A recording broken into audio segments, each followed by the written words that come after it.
Welcome, everybody, to March's session of the Reading Pilgrimage 2026 reading group. We're going to be looking today at Volume 2 of Pilgrimage, or Chapter Volume 2, if I'm going to use the correct terminology, Backwater, in which Miriam is once again a teacher, but in a very different setting than she was in Pointed Roofs.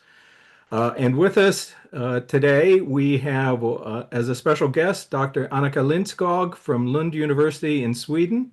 And she will have a little presentation, and we'll have a discussion. But I want to start with just a short sort of introductory presentation. So Annika has a fascinating dissertation on silence in modernism, and I know when she spoke to our group back in 2022, a lot of folks found that a really thought-provoking presentation and a perspective on Richardson's work. And I think we've already seen in Pointed Roofs, you've gotten a flavor of how Richardson liked to use punctuation and spaces to sort of put silence into the middle of her narrative. So we have available the Reading Pilgrimage site, which has the schedule. We'll have links to the presentations as they get recorded and posted on YouTube. You'll also find material that for every one of the volumes about introduction, synopsis, list of characters, etc.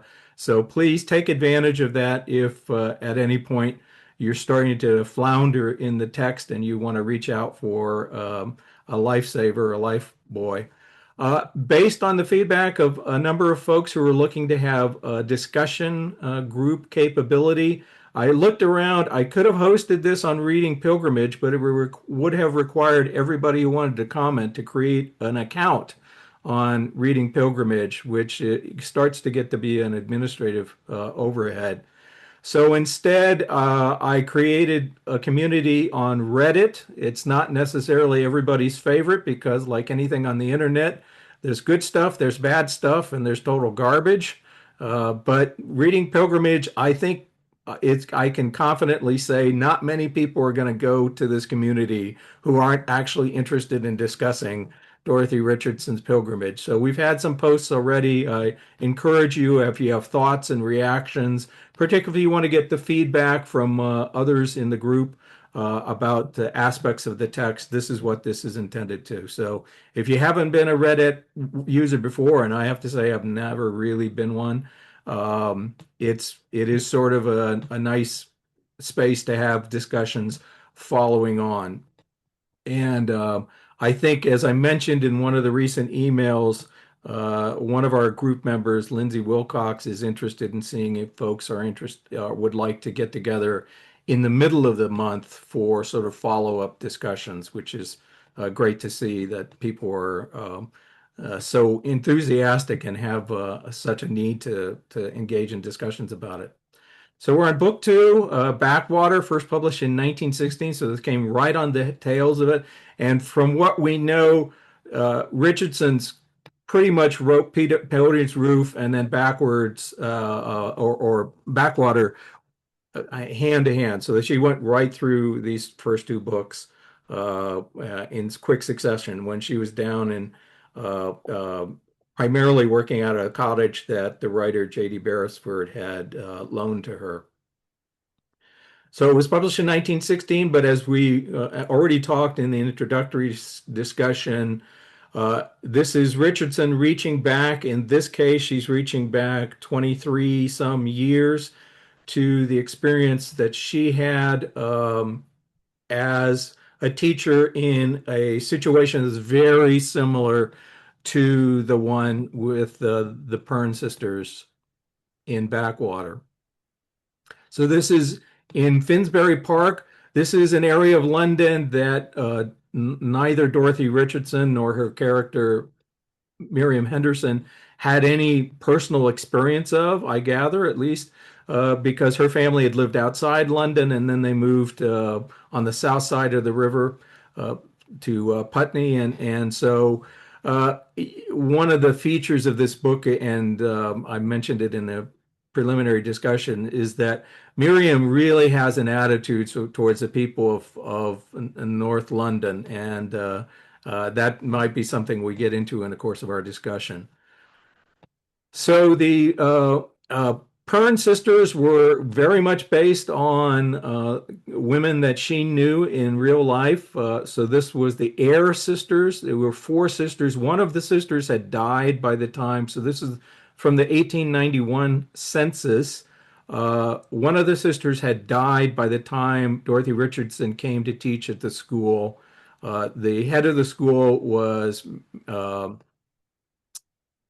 Mary Eyre, who is Deborah Pern in the book, and and she taught there. I think their school was Edgeworth School rather than Wordsworth School. Another reference to British literary history. And interestingly,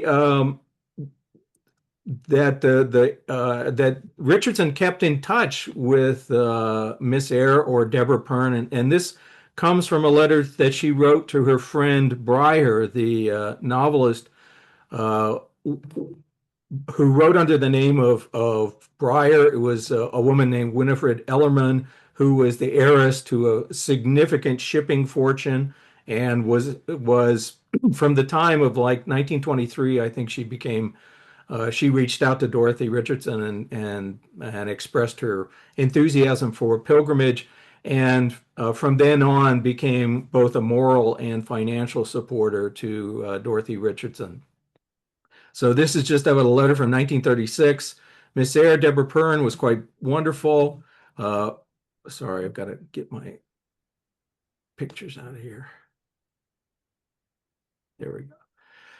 Very thin and small and withered, her raven black hair still only partly gray. She nips about like a girl, has all her faculties, and remembers everything and everyone. She refused to allow me to deal with the huge and heavy silver teapot. Grace Broom, so that's another signal that some of the characters we encounter in this books had real life counterparts, and Grace Broom was one of them, one of the people that Dorothy Richardson stayed in touch with throughout her life. Grace Broom and I stayed hours, and when we at last had to go, the old lady seemed not at all tired. And I don't have the exact information, but I seem to recall that Miss Eyre, Deborah Pern, actually lived to the age of 100. So she was quite a remarkable, stalwart woman. The other thing I wanted to share was I just was looking back from Breyer's memoirs, a book called Heart to Artemis. And in the book, she writes about her enthusiasm for Dorothy Richardson pilgrimage, but particularly Backwater. So when she was in 1916, she was still going to a private girls' school, and she read a review of Richardson's Backwater, and as she recalls in the memoir, it was said to be critical of education, so I immediately bought a copy. I defied all rules and read on until I'd finished it. For the first time, as I said excitedly to my schoolfellows, somebody is writing about us. And later on, she says it was Miriam's determination to win independence at all costs that had gone straight to my heart when I first read Backwater, and that I feel as strongly today, almost 45 years afterwards. The last thing I want to mention is if you're interested in the first chapter, there is a fine-grained description of the journey that Miriam and her mother take from the interview with the Pern sisters back to their home in Putney via London transport. And if you love London of the period, it's a great passage. And if you go to the Reading Pilgrimage site, you'll find an article there where I traced the path they took and the different transports that they took in the course of it. And you can go point by point by point. She references sites that would have been contemporary around the early 1890s. And so I would encourage you that it gives you a good sense of the life of London of that time.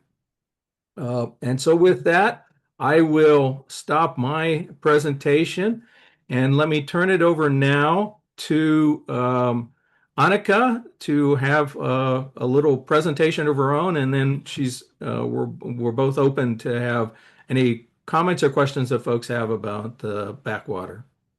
So Annika, please. Yeah, okay. So I'm going to share my screen. And we tried this, so we know that it works. And there we go. Can everyone see this? Yes? Good. Okay. Hi, everyone. So as Brad said, my name is Annika Lindskog, and I am that very rare thing in this world, which is a Dorothy Richardson scholar. And it is so nice to be with you here today and to start a discussion with you and not having to explain who Richardson is. And not only do you know who she is, but you have actually read her, which I think is just amazing. It doesn't happen very often that I see people who have read Richardson, so that's very nice. Um, so I'm going to be talking a little bit about Backwater, specifically, which is the second novel chapter of Pilgrimage. But before we get there, I just thought I would say a couple of words about my own background with Richardson and with Pilgrimage. So, as Brad said, I am the author of this monograph, which is called Silent Modernism, Soundscapes and the Unsayable in Richardson, Joyce, and Woolf. And it's about soundscapes, descriptions of sounds, and specifically descriptions of silence in modernist fiction. And it's about trying to represent experiences and aspects of consciousness that are difficult to capture in words, the connection between these two things. So this has its basis as my PhD thesis, which I started specifically with Richardson as the author, but then I was kind of sort of forced by my supervisor to add Joyce and Woolf. But to me, Richardson was sort of always the heart of my thesis and the author that interested me the most. And I still feel today, and I've been reading Pilgrimage now on and off for about 20 years. And I still feel that whenever I return to Pilgrimage and start rereading it, that it feels a little bit like coming home in a way. And I hope that you will all feel that too. Reading Richardson is really a commitment, as I'm sure you already know. It's a relationship, and it requires quite a lot from you, but it returns much more, I think. Um, so this picture on the front of my book is a photograph from the very early history of photography, and it's taken by Henry Fox Talbot, and it's called An Oak Tree in Winter Laycock, and it was captured in the early 1840s, just as Talbot was experimenting with a new kind of photographic process, which he called the calotype. And I chose this photograph as the cover of my book, partly because it's a gorgeous picture, but also because Richardson once described consciousness as a tree. And she said that consciousness, let's see, I have this quote here, consciousness sits stiller than a tree, though more or less continuously expanding from birth to maturity, remains stable, one with itself throughout life. She also at other times compared consciousness to an ocean and to a fountain. So these are metaphors I think that are nice to have in the back of your mind as you continue throughout pilgrimage and to think about, well, what does it mean for consciousness to be a tree, for example? So there is a connection between this idea of stillness and silence that Richardson associates with consciousness and with a different way of being, a very specific kind of being. And we can see this starting to appear in Backwater, I think, much more than in Pointed Roofs. So we have this scene early in the novel, for example, at the Hendersons' at-home party when Miriam sort of abandons Ted, who's been her kind of suitor, for his visitor, Max Sonnenheim, which we heard about in the excerpt that you read, Brad, from the American edition of Pilgrimage. So this is the quote. She tasted a new sense of ease, walking slowly along with this strange man without making conversation. He was taking her silence for granted. All her experiences so far had been of companions whose uneasiness pressed unendurably for speech, and her talking had been done with an irritated sense of the injustice of aspersions on women's tongues, while no man could endure a woman's silence, even Ted. So we see here in these lines perhaps an explanation as to why Miriam is drawn to Max over Ted, right? Because she can be silent with him, and she doesn't have to be a woman and make conversation, which is something that is quite awful to her throughout the series. And then we have another scene later on in the novel when Miriam is on her own, and it is in this period at Wordsworth House when she stays up half the nights reading the books that she's getting from the subscription library that she found. And this is this passage. But she found when the house was still and the trams had ceased jingling up and down outside, that she grew steady and cool, and that she rediscovered the self she had known at home, where the refuge of silence and books was always open.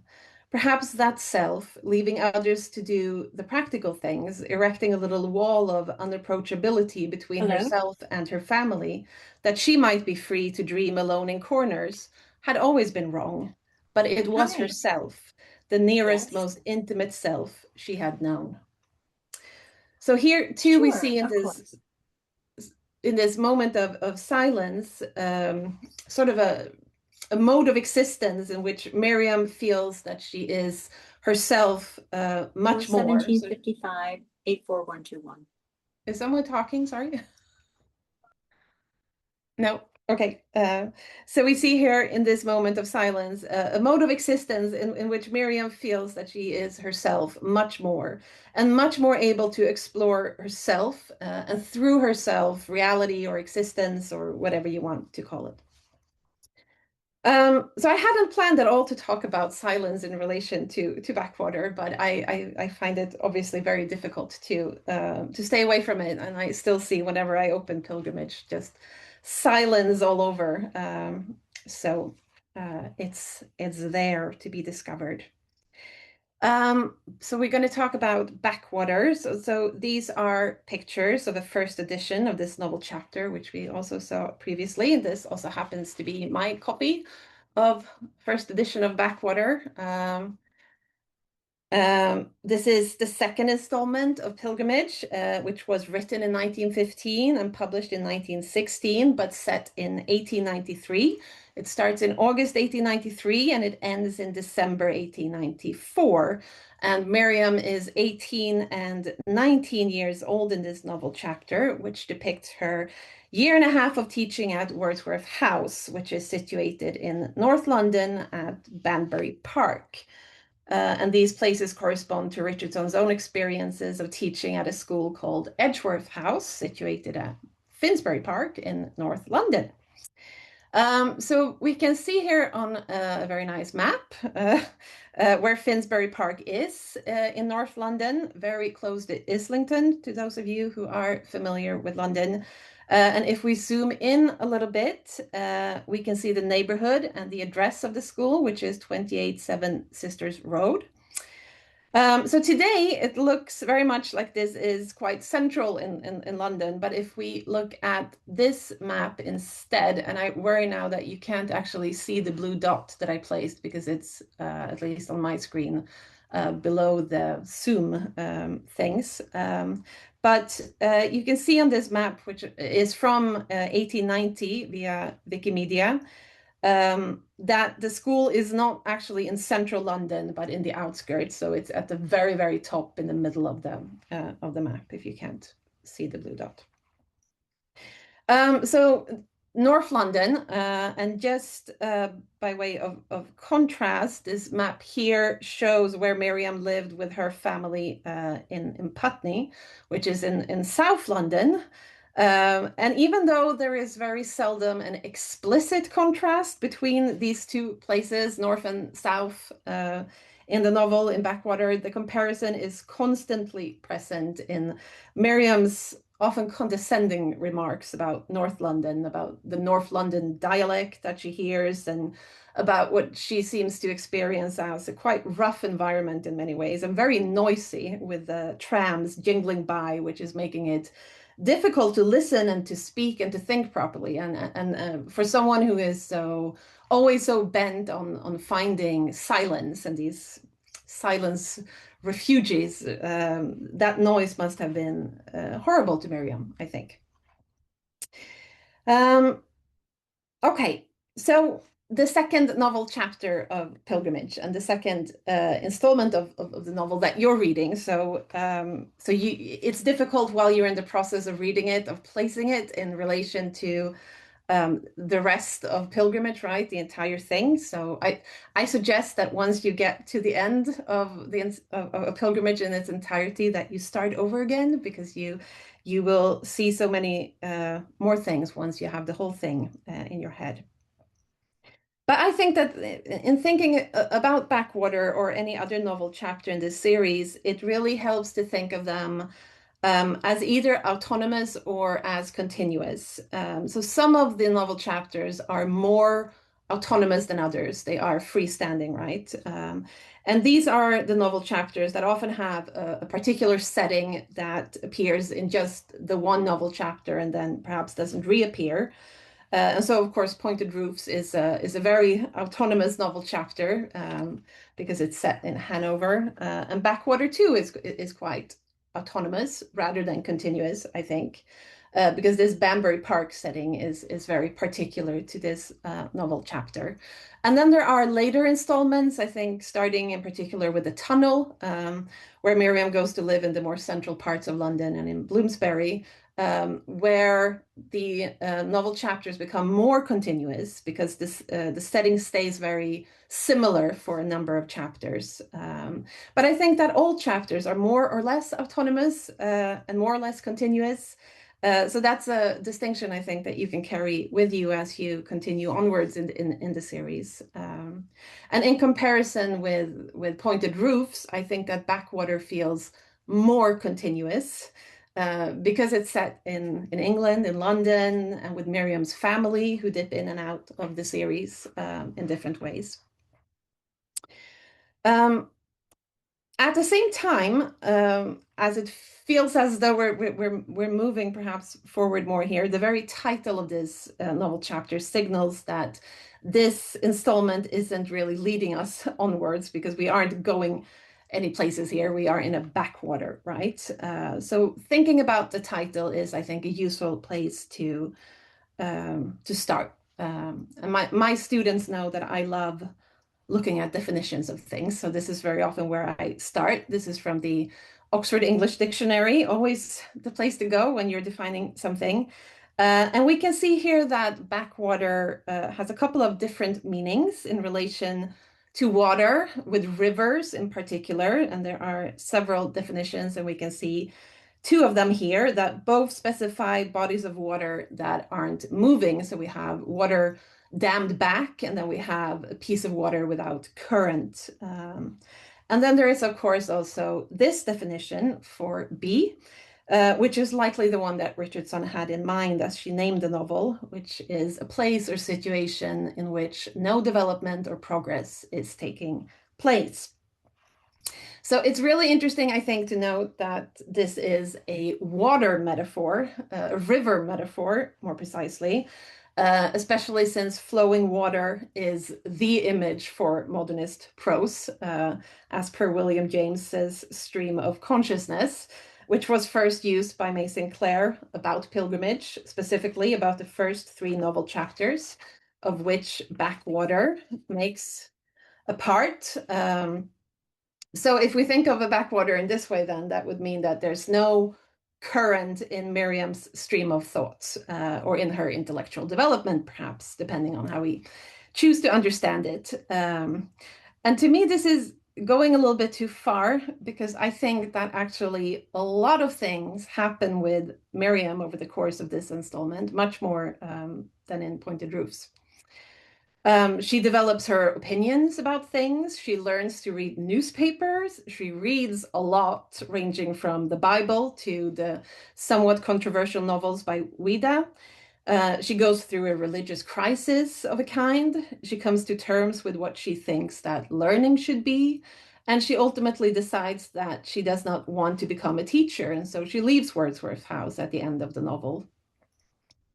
And she also feels strengthened in her decision not to be an ordinary woman, the kind that makes conversation, as we saw in the quote at the start, or the kind that settles down in a conventional marriage, perhaps with Ted or someone like him. And then in the background of all of this, Richardson's family are just falling apart, right? They are losing their income, their home. Two of her sisters are engaged to be married. And so everything is changing, really. The four sisters who have more or less been together their entire lives are now off and out in the world, and they are starting very different new lives. So many things actually happen in this novel, even though they mostly happen sort of in the background. But I'd like to hear later what you think of the title and the idea of the backwater in relation to this. Is Miriam still here, or is she moving forward? Or is she being moved forward, which is perhaps a different thing altogether? One thing that really struck me as I reread Backwater for this session today is how very literary Miriam's references are, and how she uses literature to a very high degree in making sense of the world. So she sort of navigates her own life via literature a lot of the time. And we can see this, for example, when she describes the horror of what she and her sisters are going through in terms of losing their childhood home and the family's fortune, and their father's stubbornness and condescension, and their mother's illness, which is growing worse throughout Backwater. And she says that those American girls in Little Women and Good Wives made fun out of everything, but they had never had to face real horrors and hide them from everybody, mewed up. So by making this reference to Louise May Alcott's famous novels about the four March sisters, Richardson is making a quite explicit comparison between not only the two families, but two very different ways of writing fiction. And she draws our attention to the novel that we are reading, right, by making this comparison. Richardson is, in a sense, staking her ground here as a writer of sister fiction, which is a way that we perhaps don't think of Pilgrimage, but Backwater is a novel about sisters, I think, to a very large degree. She's also saying that what she is writing is real. She is depicting real horrors, unlike Alcott, whose characters just make fun of everything. Another example of Miriam using literature to navigate reality is this one here, when she finally dismisses Ted as uninteresting. He is going to choose a wife from the Rosa Nochette Carey world, she says. So Carey was a writer who wrote domestic novels that promoted conservative Christian values and family life. And Miriam is at one point in Backwater reading these novels, like a lot of them, right? Here are two of these novels. We have Wee Wifey, and then we have Queenie's Whim. It looks like riveting stuff, I think. The title of the second novel draws to mind, at least in my mind, Harriet's fiancé, Gerald, who keeps calling Harriet La Reine, meaning the queen in French, right? Queenie. And we learn that he is very decidedly against blue stockings, that is, educated women, independent women. So this says something about what Harriet is marrying into, I think, which is possibly, at least at this point, what we know, a Carey world, right? And Miriam decides that she is not a Carey woman. She is perhaps instead a Ouida character.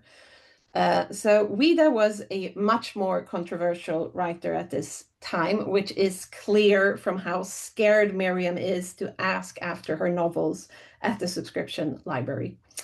Ouida had female characters that were more independent, and she was associated with cultural debates in the 1890s surrounding the so-called New Woman. And these debates focused on questions of women's rights, really, rights in marriage and the right to education, the right to meaningful work. So writers like Ouida and also Mona Caird and Sarah Grand attacked marriage as an institution that was inherently unfair to women in different ways. So the New Woman was a character who appeared in a number of novels by writers such as Ouida, writers who we might think today of as belonging to the first wave feminist movement. The New Woman very quickly also became a stereotype, very often mocked, and generally associated with certain characteristics such as riding a bicycle and smoking. And we do see Miriam smoking in this novel chapter, so that aligns her with these kinds of novels, right? And spoiler alert, Miriam will also learn how to ride a bike in a later novel chapter. So you have that to look forward to. Okay, so I have a couple of minutes left, so I wanted to spend those minutes to draw your attention to a particular scene in Backwater, which has garnered a lot of attention by Richardson readers and critics in the past, and it is this passage here, the scene in which Miriam retells her first memory, a scene which has become known as the bee memory in Richardson studies. And this is the passage. She tried to remember when the strange independent joy had begun and thought she could trace it back to a morning in the garden at Babington, the first thing she could remember when she had found herself toddling alone along the garden path between beds of flowers, almost on a level with her head and blazing in the sunlight. Bees with large bodies were sailing heavily across the path from bed to bed, passing close by her head and making a loud humming in the air. She could see the flowers distinctly as she walked quickly back through the afternoon throng on the esplanade. They were sweet williams and everlasting flowers, the sweet william smelling very strongly sweet in her nostrils, and one sheeny brown everlasting flower that she had touched with her nose, smelling like hot paper. So this is a foundational memory for Miriam, and there are a couple of things that can be worth noting about this passage. The first being the mention of the strange independent joy in the first line. And the question is, where should we place the emphasis here? Is it on independent, or is it joy, or is it perhaps even strange? And then strange how? Strange because it is peculiar from anything else that Miriam has experienced, or strange in comparison to the joy of other people? In what sense is this experience of joy independent? Is it independent of Miriam or independent of whatever else is happening in Miriam's life? Is it something that exists inside her, or is it something she is walking into as she's walking into the garden in this memory? Is it connected to nature, to the bees, to the sunlight? Another thing to note is the function of the memory itself, how it suddenly appears to her, to Miriam, as she is walking on the esplanade in the afternoon throng. She can see the flowers and she can smell them, she says.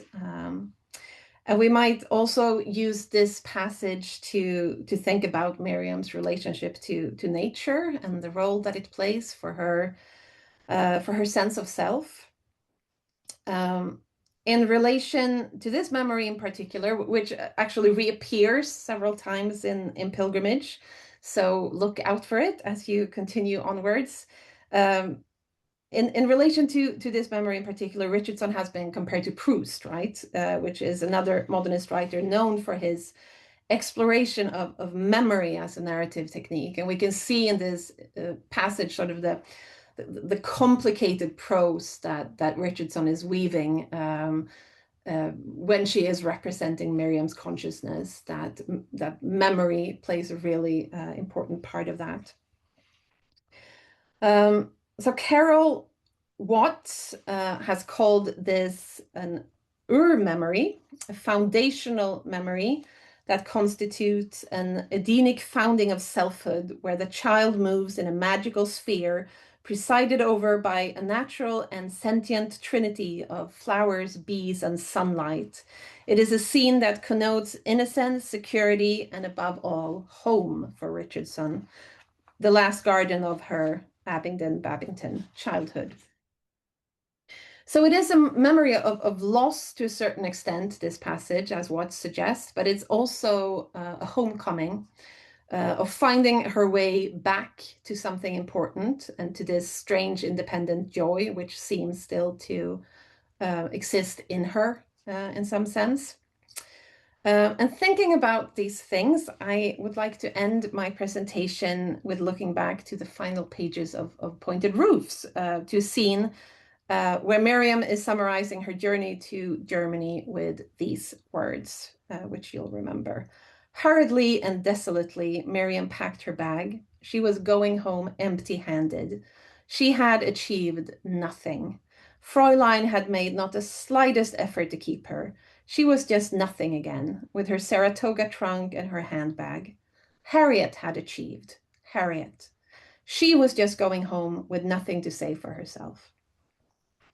So my question to all of you, as I now hand over the word, is whether you think that Miriam has achieved more than this in Backwater, if this novel chapter is actually a narrative in which no development or progress is taking place as per the OED definition of Backwater, or if you think that she actually has something in her hands at the end of Backwater. So with this question, I conclude my presentation.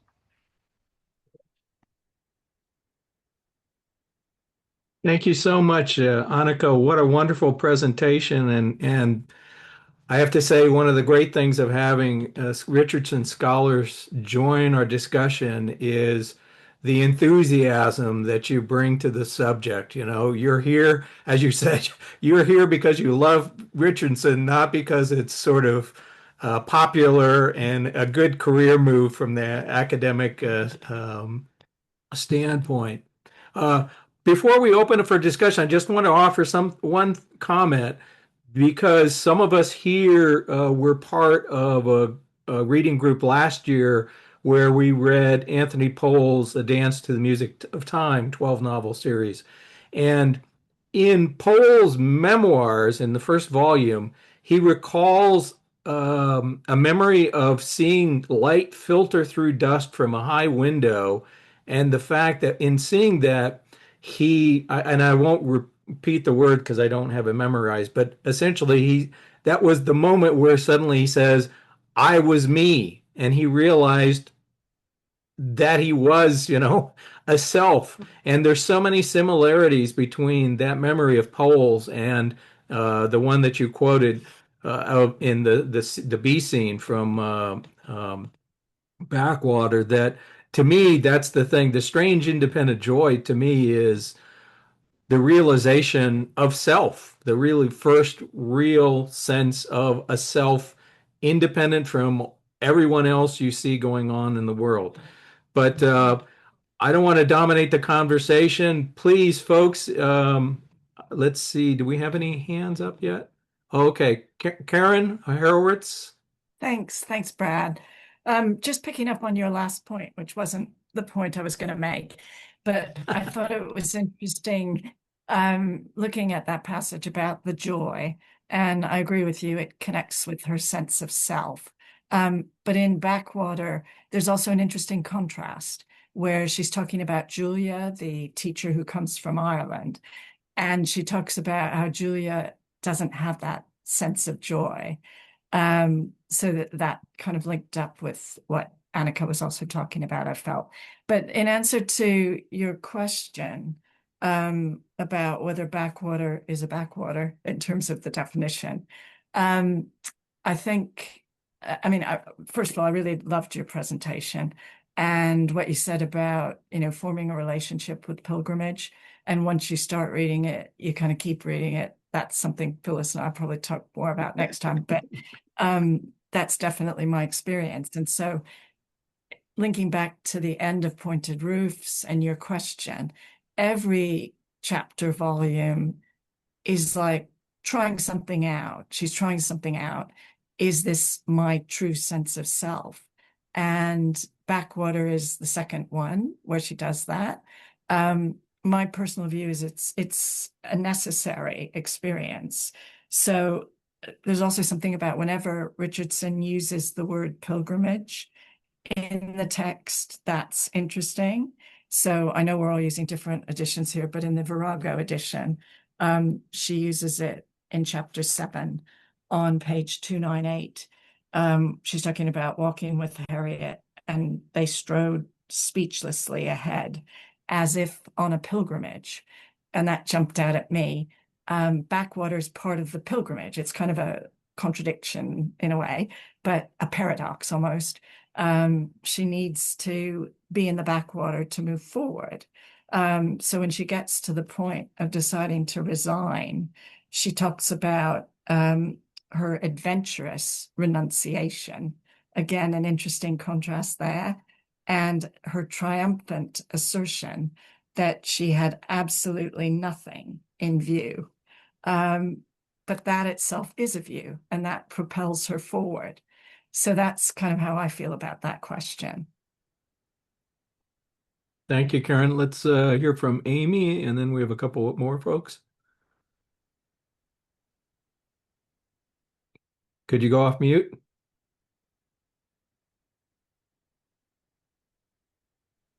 There, thank you. I do have a quick question that I wanted to ask at the end, but I wanted to say to answer your question, Annika, that Pointed Roofs, she's always so timid and afraid to speak. And in Backwater, I'm thinking of the scene where she's with the sisters at the table. I can't even remember what the conversation is about, but all of a sudden she starts talking and all the sisters are like, whoa, who is this woman that we haven't seen before? Like, she kind of shocks them all. So I feel like she does kind of find more of her voice, or she's experimenting with using her voice a little bit more in the second book. But my question, and I guess it turns back to the idea of memory, obviously that Bumblebee scene is sort of like, we all have those first initial memories of childhood, but just her memories of being at the school or being in Germany for Pointed Roofs, I'm wondering, did she have journals that she was referring back to sort of help refresh her memory? I know it's partially fictionalized, but it's so detailed. And maybe, Brad, you have some of that included in the materials and I just didn't find that, but I just can't imagine writing about something 20 years ago with such precision as it seems like she's doing. I have to defer to Scott McCracken on this one because I think he would have a better answer. It's not as encouraging as you might think, though. Well, I think she did have journals because there are indications in the letters, but none have survived. And in terms of the memory, there's that bus journey that Brad was talking about is really interesting because some of the things she sees in the bus journey weren't there in the early 1890s. So she either takes the bus journey again and layers them on top, but I think it's a good example of the way what she's doing is not simply recreating the past. She's recreating a kind of fusion of past and present, which feels very immediate, but actually isn't perfect recall. Right. It's a fictional reality. Hmm. Let's see. Next we have Phyllis. Hi, again, and thank you so much for your presentation. I remember loving your presentation the last time around. And as Miriam, as Karen mentioned, she and I are going through it at a much slower pace this time around, and it's very rewarding. I highly recommend it, and we will be talking about that next month. I wanted to change gears just a little bit because I'm learning on my now third time through. I'm learning to see what people have told me was there of how it's also an evolution of her approach to writing and reading, and her dawning realization that she is a writer, and it comes and goes, and she holds herself up against different things and rejects them. But I was surprised. It's been a while since I looked at Backwater. How much of that was there here? I mean, I'm starting to feel as if almost every chapter volume has something that's, the whole 13 all take a little dice of something, and it's less or more, but it's there, and it's kind of exciting because then you start to see it again, like the bumblebees, like the pilgrimage. But she gives you a package in each one, and I just wanted to talk about the in the Virago page roughly 383 to 385. I won't read it all, but I found that an especially interesting discussion of how she's looking at writing, and how I'll just go to the quickest one on 385. It's near the bottom, and it says, if only she could make Eve see what a book was. This is a long letter to Eve that she's writing. A dance by the author, speaking of Paul, a song, a prayer, an important sermon, a message. Books were not stories printed on paper. They were people, the real people. I prefer books to people. I know now why I prefer books to people. I do wish you'd tell me more about your extraordinary days. You must have extraordinary days. I do. Perhaps everyone has, only they don't seem to know it. I assume that is her letter to Eve. When you get up above there, you don't have to sympathize with authors. You just get at them. A moral writer only sees the mote in his brother's eye, and you see him seeing it. So that's a whole new landscape that she's creating, and she's not delving into, she's making it in terms of writing. So that excites me because I really like to watch this unfold on all these different levels. So that's all. Well, this is definitely, reading is such a, and writing are, you can see her starting to put these things together. Her experience of reading, broadens in many, I mean, the newspaper, the Bible, those forbidden novels that she gets from the lending library, are all broadening her reading, and Miriam remains to the end somebody who very much approaches the world through texts as reference points, if nothing else. We have Richard, Sally, and a couple others. Yeah, I do get the sense that the school is a backwater. Frankly, I found that the um, school stories in the first book are much more interesting than they are here. And in this novel, what I found to be most entertaining and enlightening was the stuff that was happening outside the school, at her home with this impending disaster, meeting the German guy who then goes off and dies like in Villette, and then the whole sequence in Brighton is very interesting because all these kind of like in the first book when she had that kind of weird flirtation with the German pastor, she's like interacting with her sisters and with their fiance, particularly Gerald, who seems I'm not sure if he's supposed to be a good guy or kind of a drip. It's somewhere in between. And yeah, it just I felt like the main character was kind of treading water at the school, and eventually I guess she realizes that. Um, but it just seems that her interactions with her family and the social aspects that she's experiencing when she's home or when she's on vacation, or even when she's outside the school.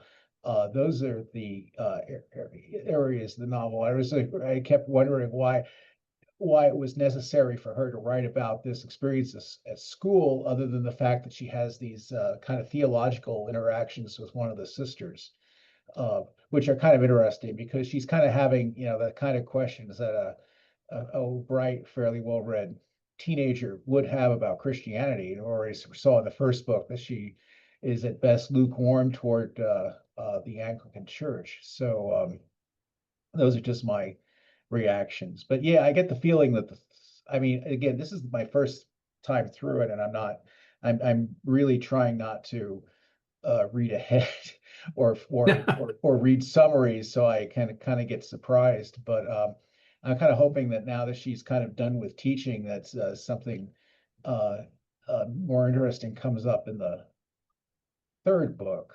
But don't tell me. Well, I mean,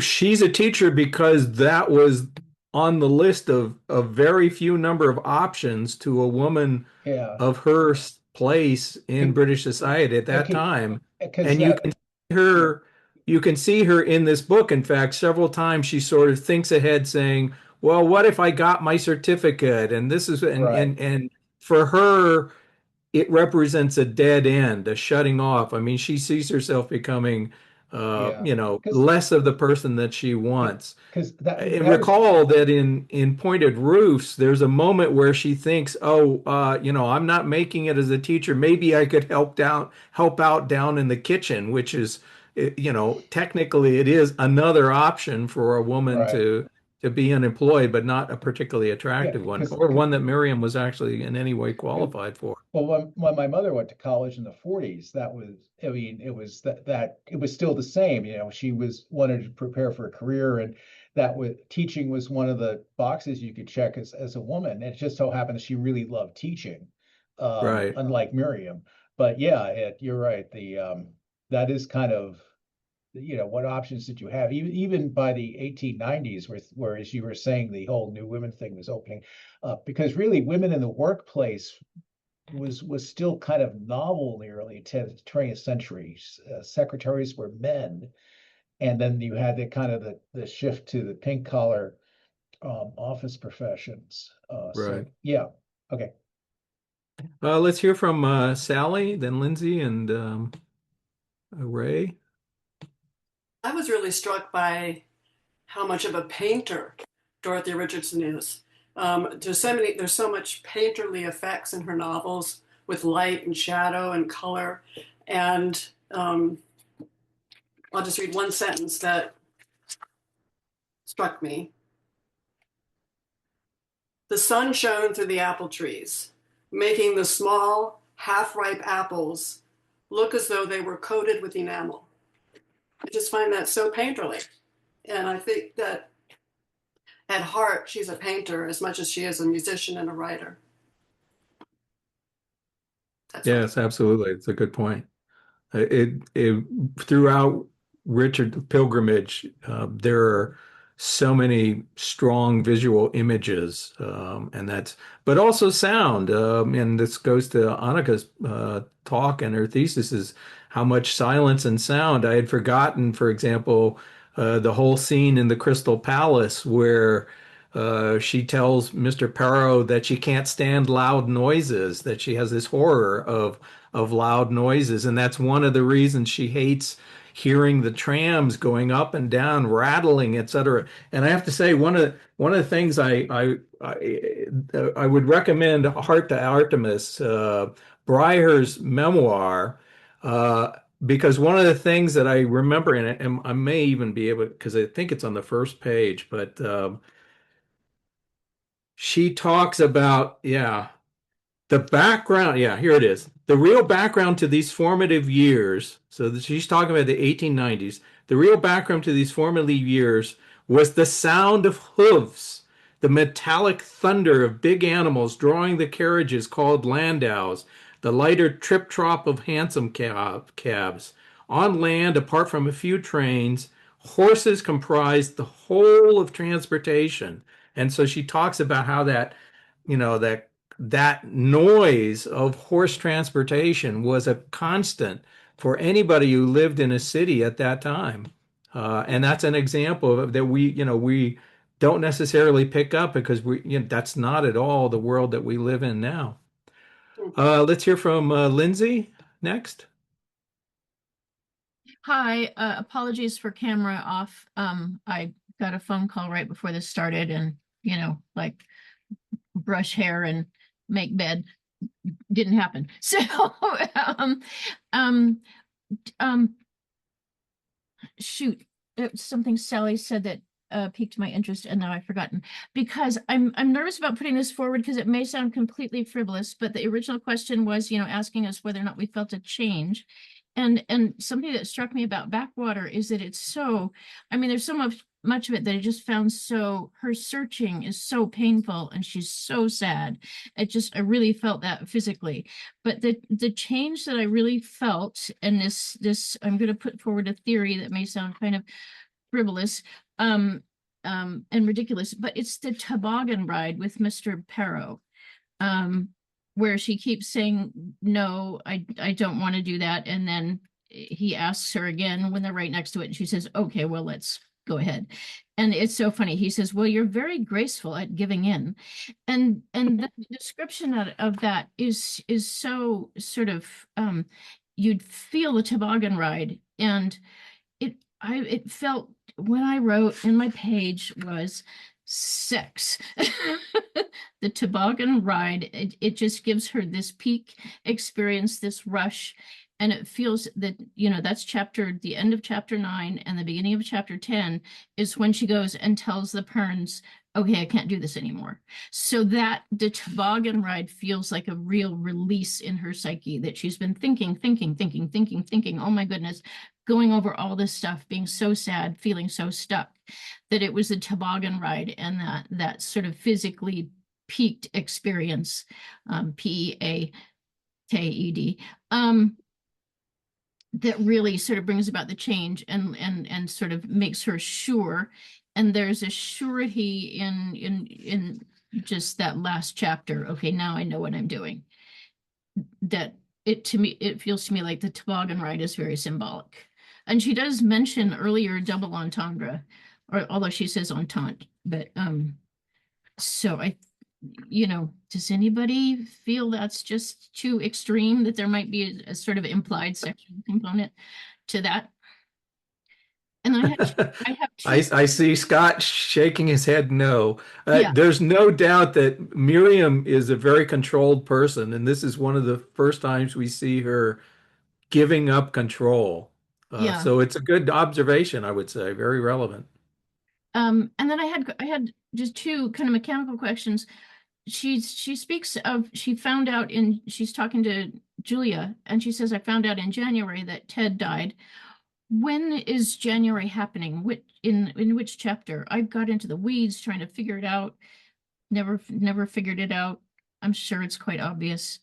Welcome to Richardson. This is a classic example where she will leap in time and she will not bother to tell you what's transpired in the meantime. Which I felt was a beautiful thing, because she's shown us her sadness for so long, but we don't find out for a while what actually caused that sadness. And it feels like she speaks about the death of Ted at that point, and then you think, oh my goodness, now where I know where all of that came from. But I wanted to see if I could find the actual emotional shift by backtracking and trying to figure out, when was January anyway in this narrative? Mm-hmm. Anybody figure that out? I think it's Max who dies, right? Max who dies in America. It's Max who dies, and January starts chapter 5. Interesting. I'm reading the Virago because it's definitely Ted so I don't know, maybe that's a mistake in the. Okay, I'm reading this beautiful new edition also. I mean, I don't know if that was a textual. I imagine Scott might know from the Oxford edition. But in any case, since we're at the hour, let's pick up a few more comments and then try to wrap up. We have Ray. Thanks. So I've also been reading Mason Clare's Mary Olivier Life this month, and a big theme in that is this same sense of joy, chasing this recurring feeling of just connectedness, which in her, I think her book is that sense of self-interpretation makes sense. And I think it's also a broader like connection to the world and the countryside, and like a peek behind the curtain. It's a very spiritual aspect for her. of having a feeling of what's really going on.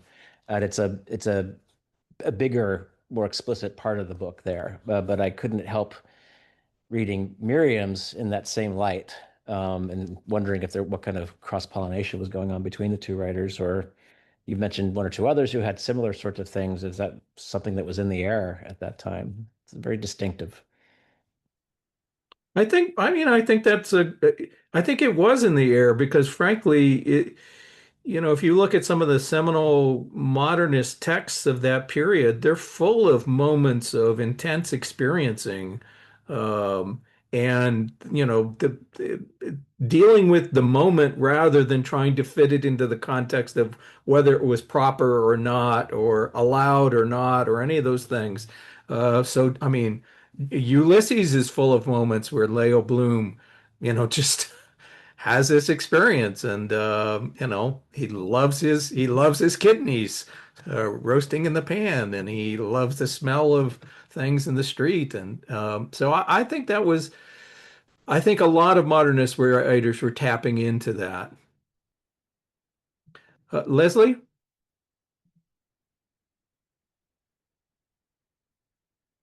Am I audible? Yes. Yeah. I was the thing about what Miriam could do if she didn't teach, um, brought me on to kind of wider issues of Miriam and class, because there aren't. I mean, there are other things that women can do, but can they do them and still keep a level of respectable class position? And teaching is certainly one of them. And there are other opportunities opening up. But I still think that possibly Miriam in particular will feel déclassée if she got a job as a post office clerk, or in a bank, or nursing would be a possibility, perhaps. But I cannot see Miriam nursing somehow.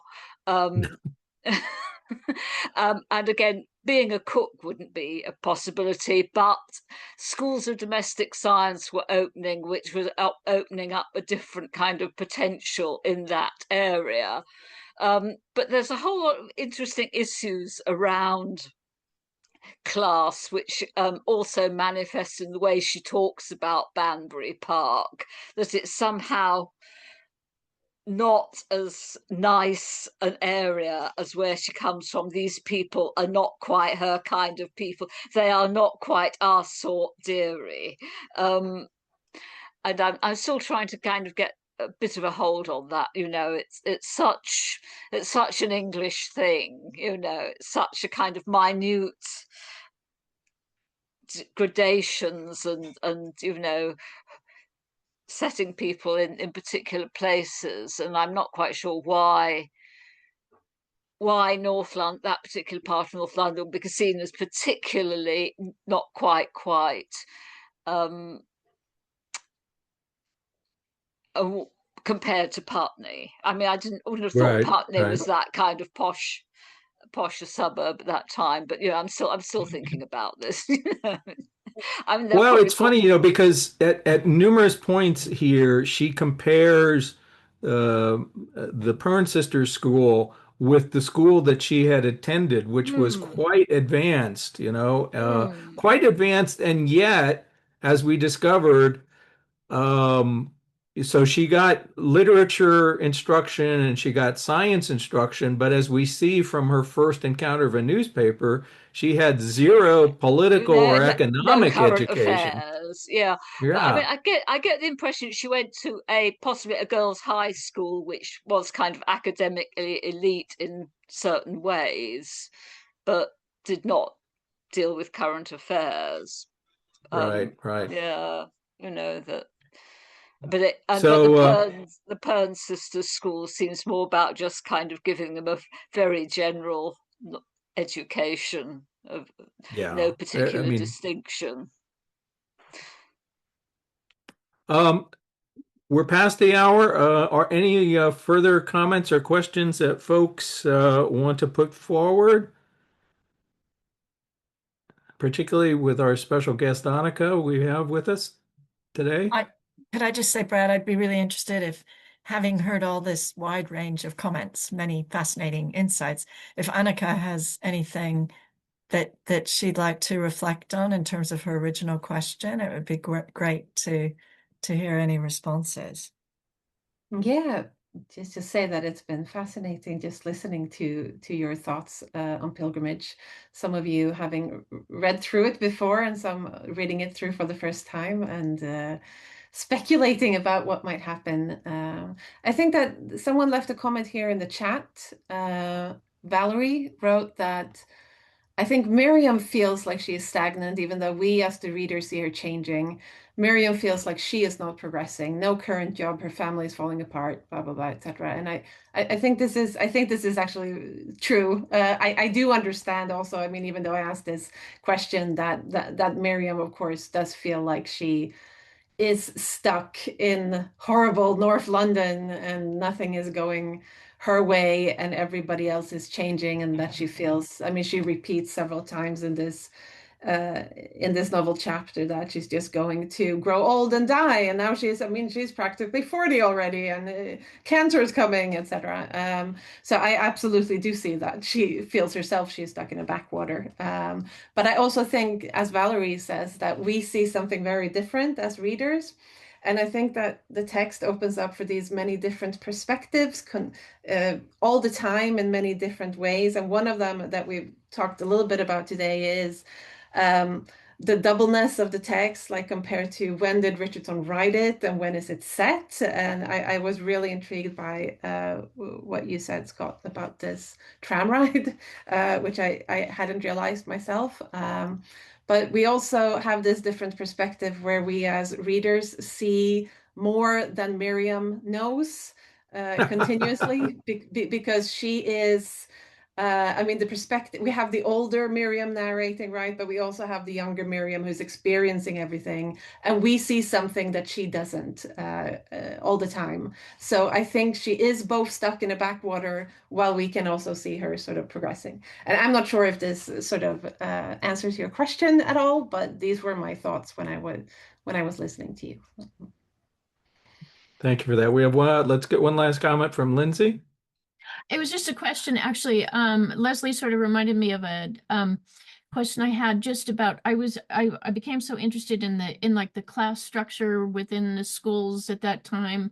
You know, what kind of school was this? I've heard the term crammers, but that's probably something for a later kind of school. So I'm so vague. Are there any sources where I could find out more about, you know, the relationship of what the school structure was at this time in relationship to the class structure in England? Any sources? There's not, it's not particularly about that question, but there is this journal for Dorothy Richardson studies, and there was an article published just, I think, last week, Scott, or 2 weeks ago, by someone called Charlie Pullen, which talks about education in Backwater in particular. And I really recommend this article. It was really great. Thank you so much. I mean, the quick comment is that this is pre-public, not meaning public in England, but pre widespread public funded education for men and women. Go ahead, Leslie. I was going to say, no, this is post 1870 Education Act. There is universal education, but there are obviously significant class things about private versus public education. These are families which would not send their offspring to a board school. So there is obviously one might say, a market for this kind of not particularly ambitious educational institution. And these go on for quite a long time, particularly in the matter of girls' schools. Because if a girl was intellectually competent, she could probably get a grammar school place. But if not, they would just, be sent off to somewhere like these. I mean, this actually endured into my own educational experience. That if you passed the 11 plus and went to a grammar school, great. If your parents could afford it, they took you out of the public system and sent you to one of the private schools in the area.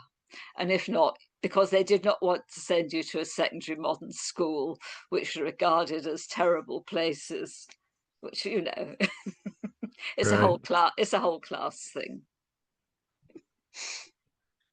Well, okay, with that, let me just mention that we will have just a moment here. So next month, we have a special event to look forward to. Let me just share. Oops, sorry.